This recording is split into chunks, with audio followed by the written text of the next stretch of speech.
வச்சு கோலம் போட்டிருக்கேன்.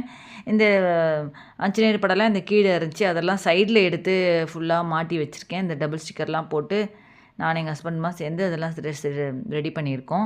ஏன்னா அது கீழே கீழே சாஞ்சிட்டு இருக்கிறதுனால அப்படி மாட்டியிருக்கோம். இப்போ பார்த்தீங்கன்னா குபேரர் படத்துக்கு மஞ்சள் குங்குமம்லாம் வச்சு இந்த மனையில் ஃபுல்லாக காசெல்லாம் வச்சுருக்கு. இங்கே பார்த்தீங்கன்னா இந்த சைடில் குபேரர் விளக்கு இப்போ மஞ்சள் குங்குமம்லாம் ரெடி பண்ணி வச்சுருக்கேன். இப்போ இந்த குபேரர் விளக்கில் தான் இப்போ நான் இதை ஏற்ற போகிறேன். இன்றைக்கி குபேரர் பூஜைன்றதுனால இது அன்றைக்கே நான் லாஸ்ட் டைமே சொன்னேன் இல்லையா, அடுத்த இதில் காமிக்கிறேன்னு. இந்த விளக்கு பார்த்திங்கன்னா அது வெள்ளி விளக்கு. அந்த வெள்ளி கிண்ணத்தோடு இதுவும் சேர்த்து தான் வாங்கினேன். ஆனால் பார்த்திங்கன்னா உங்களுக்கு வந்து குபேரர் பூஜைம் போது நம்ம குபேரர் விளக்கு தான் ஏற்றணும். அதனால தான் அந்த விளக்கு ஏற்றுறேன். மற்ற நாளில் இந்த வெள்ளி விளக்கு நான் ஏற்றுவேன் இது.